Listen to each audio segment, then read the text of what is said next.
Starts. Dear students, today I want to teach you a problem on the preparation of income statement and absorption costing and marginal costing. The problem is like this. Yes, read the problem first. Following data related to XYZ company, output and sales 40,000 units. Then sale price per unit 50 rupees. Material and labor cost per unit 8 rupees. Then production overheads is variable 2 rupees per unit. Then fixed it is 50,000 rupees. Then other fixed overheads 1 lakh rupees. Then prepare income statement under absorption costing and margin costing. So problem ಈ ರೀತಿ ಇದೆ. ಹಾಗಾಗಿ ಈ problem ನ ತಗೊಂಡು then income statement ನ prepare ಮಾಡಬೇಕಿದೆ. Absorption casting ಮತ್ತೆ ಮಾರ್ಜಿನ್ ಕಾಸ್ಟಿಂಗ್ ತೆಗೆದುಕೊಳ್ಳಿ.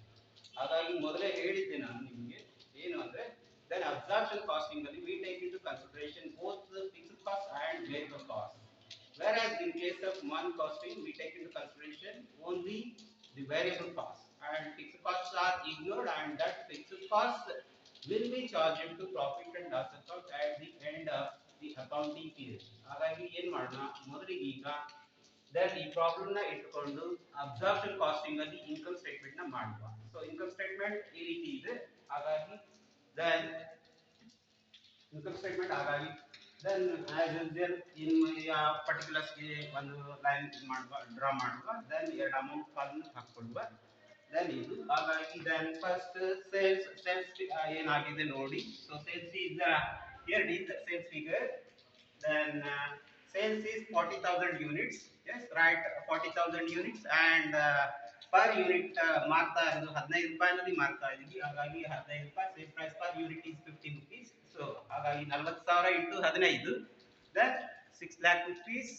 then ಅದರಿಂದ ಏನು ಮಾಡಿ then absorption costing ಮಾಡ್ತಾ ಇರೋದು. ಹಾಗಾಗಿ ಕಾಸ್ಟ್ ಆಫ್ ಗೂಡ್ಸ್ ಮ್ಯಾನುಫ್ಯಾಕ್ಚರ್ ಅಂದ್ರೆ ಏನು ಗೂಡ್ಸ್ ನ ಮ್ಯಾನುಫ್ಯಾಕ್ಚರ್ ಮಾಡಿದ್ವಿ ಅದನ್ನ ಬರ್ಕೊಳ್ಳಿ.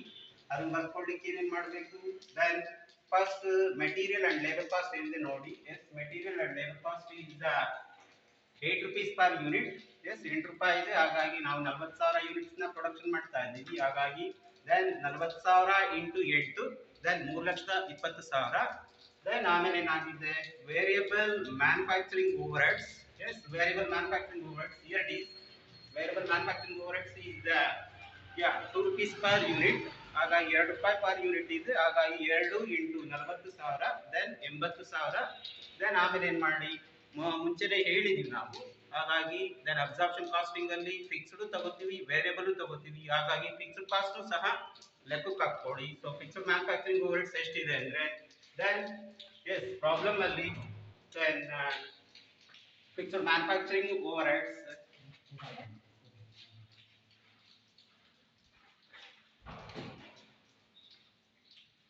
yes 50,000 fixed manufacturing overheads ಇದೆ ಅದನ್ನ ಬರ್ಕೊಳ್ಳಿ. then right yes fixed manufacturing overheads is 50,000 ಇದನ್ನ ಬರ್ಕೊಂಡಿದೀವಿ. then ಇಲ್ಲಿ ಬರುವಂತದ್ದು ಇಷ್ಟೇನೆ. ಹಾಗಾಗಿ ಟೋಟಲ್ ಮಾಡಿ 3,20,000 ಒಂದು 80,000 4 ಲಕ್ಷ ಪ್ಲಸ್ ಒಂದು 50,000. ಸೊ 4,50,000 ಬಂದಿದೆ. ಈ 4,50,000 ಏನ್ ಮಾಡಿ ಸೇಲ್ಸ್ ಫಿಗರ್ ಇಂದ ಕಳೆದಾಕಿ. So 6 lakh minus 4,50,000 it is 1,50,000.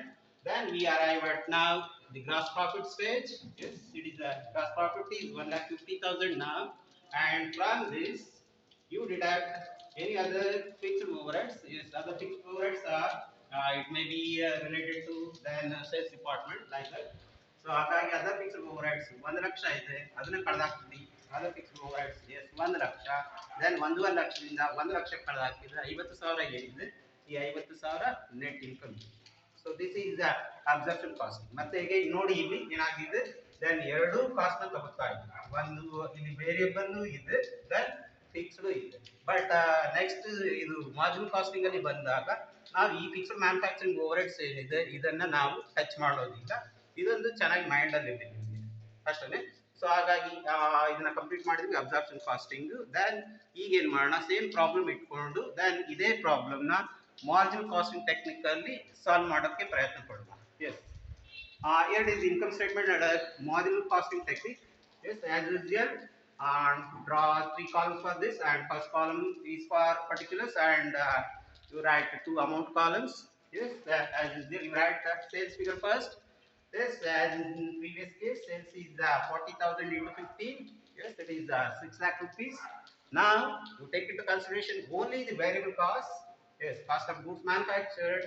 Yes, under that, yes, it is material and labor cost, which is a variable one. Yes, 40,000 into 8. Yes, in the previous case also we have considered in absorption costing this material and labor cost 40,000 into 8, 3 lakh 20,000 a year. Then again one more variable cost is there, that is variable manufacturing overheads 40,000 into 2, it is 80,000. But fixed cost ಏನಿದೆ ಆ fixed cost ನಾವು ತಗೊಳ್ಳೋದಿಲ್ಲ ಅಂತ ಹೇಳಿದೀವಿ. Then one ಮತ್ತೆ ನಿಮಗೆ ಗೊತ್ತಿದೆ margin cost equation is C is equal to S minus V. ಹಾಗಾಗಿ S ಅಲ್ಲಿ ವಿ ಅಷ್ಟೇನೆ ಕಳೆಯೋದು. ದೆನ್ ಹಾಗಾಗಿ ಏನ್ ಮಾಡ್ತಾ ಇದೀವಿ, ದೆನ್ ಎಸ್ ನಲ್ಲಿ ಅಂದ್ರೆ 6 ಲ್ಯಾಕ್ ಅಲ್ಲಿ ವಿ ಏನಿದೆ, ವಿ ಇಸ್ 3,20,000 ಪ್ಲಸ್ 80,000 4 ಲಕ್ಷ. ಹಾಗಾಗಿ 6 ಲಕ್ಷದಲ್ಲಿ 4 ಲಕ್ಷ ಕಳೆದ್ರೆ ದೆನ್ ಇದನ್ನ ಕಾಂಟ್ರಿಬ್ಯೂಷನ್ ಅಂತ ಕರಿತೀವಿ. Then margin costing technically profit ಅಂತ ಕರೆಯೋದಿಲ್ಲ. ಹಾಗಾಗಿ ಕಾಂಟ್ರಿಬ್ಯೂಷನ್ ಏನಿದೆ, ಕಾಂಟ್ರಿಬ್ಯೂಷನ್ 2 ಲಕ್ಷ. So on this basis the sale price is determined. Contribution ಏನಿದೆ ಅದರ ಮೇಲೆ ಅಷ್ಟೇ ಸೇಲ್ ಪ್ರೈಸ್ ಡಿಟರ್ಮೈನ್ ಆಗ್ತದೆ ಇದರಲ್ಲಿ. ದೆನ್ ಅದರ ಪ್ರಾಕ್ಟಿಕಲ್ ಅಪ್ಲಿಕೇಶನ್ಸ್ ಏನಿದೆ, ಪ್ರಾಕ್ಟಿಕಲ್ ಅಪ್ಲಿಕೇಶನ್ಸ್ ನೆಕ್ಸ್ಟ್ ಕ್ಲಾಸ್ ಅಲ್ಲಿ ನಾವು ನೋಡುವ. ದೆನ್ ಆಮೇಲೆ ಈ 2 ಲಕ್ಷ ಏನ್ ಬಂದಿದೆ, ಈ 2 ಲಕ್ಷದಿಂದ ದೆನ್ ಫಿಕ್ಸ್ ಕಾಸ್ಟ್ಗಳು ಅಂದ್ರೆ ನಮ್ಗೆ ಏನು ನೆಟ್ ಇನ್ಕಮ್ ಬರ್ತಿದೆ ಅದನ್ನ ನೋಡ್ಲಿಕ್ಕೆ ಅಷ್ಟೇನೆ. ದೆನ್ ಮ್ಯಾನುಫ್ಯಾಕ್ಚರಿಂಗ್ ಓವರ್ಹೆಡ್ಸ್ ಮತ್ತೆ ಅದರ ಫಿಕ್ಸ್ ಕಾಸ್ಟ್ ಏನಿದೆ ಅದನ್ನ ಕಳೆದಾಕಿ ಅಷ್ಟೇನೆ. Then 50,000 then this is net income. So ಹಾಗಾಗಿ ಈಗ ನಾವು ತಗೊಳ್ತಿಲ್ಲ, ಆದ್ಮೇಲೆ ಎಂದು ಫಿಕ್ಸ್ ಕಾಸ್ಟ್ ತಗೊಳ್ತೀವಿ, ಜಸ್ಟ್ ಏನು ನಮ್ಗೆ ಏನ್ ನೆಟ್ ಇನ್ಕಮ್ ಬರ್ತಿದೆ ಆ ದೃಷ್ಟಿಯಿಂದ ಅಷ್ಟೇನೆ ಇದು ಮಾಡ್ತಾ ಇದ್ದೀವಿ. ದೆನ್ ಮತ್ತೆ ಮೋರ್ ಇನ್ನ ಇದ್ರಲ್ಲಿ ಏನು ಅಂದ್ರೆ ನಿಮ್ಗೆ ನಾವು ಪ್ರಾಫಿಟ್ ಏನ್ ಬರ್ತದೆ ಆ ಪ್ರಾಫಿಟ್ ಫಿಗರ್ನ ಇಂಪಾರ್ಟೆಂಟ್. ಬಟ್ ಮಾರ್ಜಿನ್ ಕಾಸ್ಟಿಂಗ್ ಅಲ್ಲಿ ನಮಗೆ ಕಾಂಟ್ರಿಬ್ಯೂಷನ್ ಇಂಪಾರ್ಟೆಂಟ್. ಕಾಂಟ್ರಿಬ್ಯೂಷನ್ ಅಂದ್ರೆ ನಮ್ಗೆ ಏನು ಅಂದ್ರೆ ವೇರಿಯಬಲ್ ಕಾಸ್ಟ್ ನಮಗೆ ರಿಕವರಿ ಆಗುತ್ತಾ ಅಷ್ಟನ್ನ ಮಾತ್ರ ನೋಡ್ಬೇಕು. ಹಾಗಾಗಿ ಇದರ ಪ್ರಾಕ್ಟಿಕಲ್ ಅಪ್ಲಿಕೇಶನ್